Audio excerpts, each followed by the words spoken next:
What's up guys, this is Sean Tan and today we'll talk about the new government.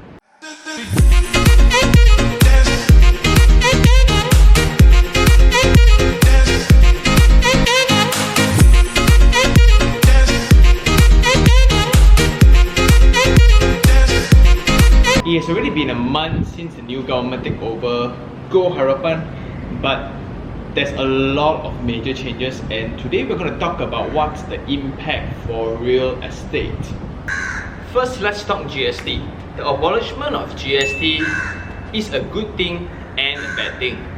Good thing meaning properties now, new properties will actually drop in price if the developers decide to lower down to maintain their profit level. So if you understand, property developers, their costs are usually consist of four things. Number one would be the land. Number two would be the construction cost. Number three would be the development cost. Lastly would be profit. So in ratio wise, it's always 30, 30, 20. Then the rest would be profit. But then at this current stage, if they choose to remain profit where construction cost drops or development cost drop, then it's a good thing where new property prices will be cheaper and more affordable to the public, which actually leads to better sales. However, if I'm the first phase owner or I'm the buyer of the first phase and now second phase is without GST, then the price is actually lowered down for better sales and better things. So in other words, there will be less capital appreciation for existing buyers. So in that way, it's not such a good thing. Many may argue that GST doesn't affect residential. Based on my knowledge and my 2 cents, GST does not really affect commercial because with the 6% GST, right, it means that there's an input tax and output tax from business people. So business people usually buy shop lots or commercial or factory, right, using company names where they put the real estate under their company's asset, so they can actually claim as output tax for the GST. So in that way, it doesn't really affect. However, it does reduce transaction volumes where it affects price. Coming back to the residential point of view, construction costs increase, development costs increase, and the other services costs like lawyer fees and construction fee and all this kind of thing increases. Of course, the property price will increase. However, they cannot claim developers cannot claim purchasers as GST because it's not allowed. So do you think they will absorb the cost? Who in the right mind will absorb? So they will just price in to the selling price of the property. That's why without the GST now, we are hoping that the property price will actually be reduced. Another thing that was affected would be the cancellation of a lot of infrastructure projects such as the HSR and the circle line of the MRT. Dan MRT laluan 3 tidak akan diteruskan. Will that affect property price? Yes, for those speculators who have already speculated and took the risk in purchasing land in like Seremban or Moa, the appointed stations or the speculated stations for the HSR, especially Bandar Malaysia, that is supposed to be the main destination for the HSR to attract Singaporeans, right? So Singapore can go Bandar Malaysia, come and throw it back. So that's screwed. But however, right now if you look at any other projects in Klang Valley, right, all are using MRT as the selling point, where I don't see any real demand for LRT yet or MRT yet. But then I just think that it's not affecting a lot, but the GST won't affect more. But this abolishment of infrastructures, it affects share market. So it affects share markets. A lot of people lose money in share markets. Then they don't have money to actually put into property, where the transaction volume then decreases. Therefore, property price remains stagnant. that I'm more certain of, instead of having the MRT that affects the property price. Another observation about the new government would be the transparency and the reveal of all the cronies that has been going on in Malaysia. If you have observed and followed, most of the cronies all involve real estate. For example, 1MDB. Fortunately, sadly, tragically, a number of corrupt 1MDB officials treated this public trust as a personal bank. Let me explain. This greatly affects like the supposedly next future city of financial hub for KL City, which is TRX.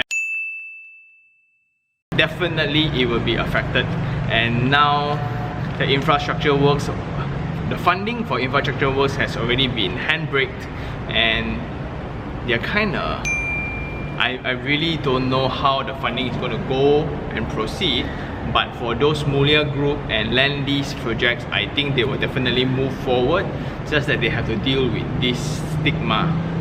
So with the exposure of all these chronic activities, right, in KL will also be affected, where if you have noticed 4 to 5 years back when this company called Asset Kayamas has been the very famous developer for providing super value properties in the market. So all of their properties that are sold or pushed into the market most of them are Rumah WIP, and most of them are at the affordable range for the public.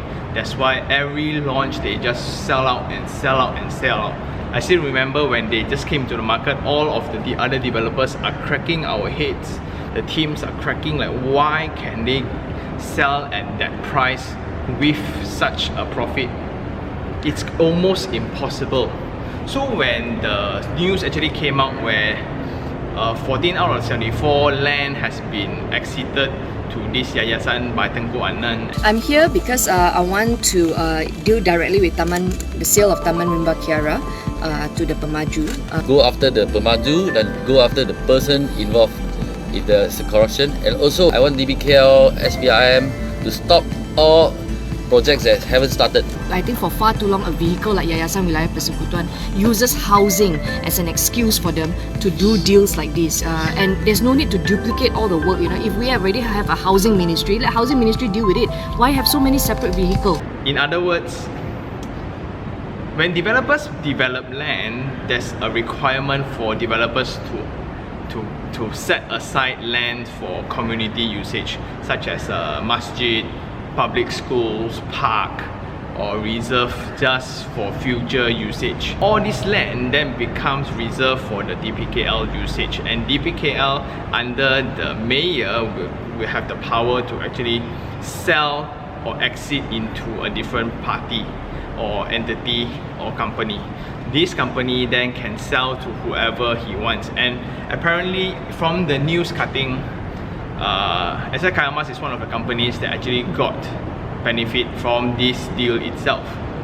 However, is it good or bad? I think they are just being businessmen, and I'm really glad that the people who purchased these projects has benefited and they got a good deal out of it.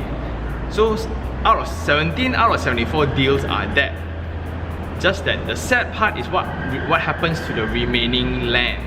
Also, with the new lady that is in charge of the public housing department, yes, finally, so they are a bit more sensitive to, they have more empathy, where now they are trying to look into the first home buyer financing, which maybe you want to ease out the process or to make the regulation less stringent, so first time home buyers can actually afford homes easier. I really hope that comes true, because most of the audience that is watching is actually in that category.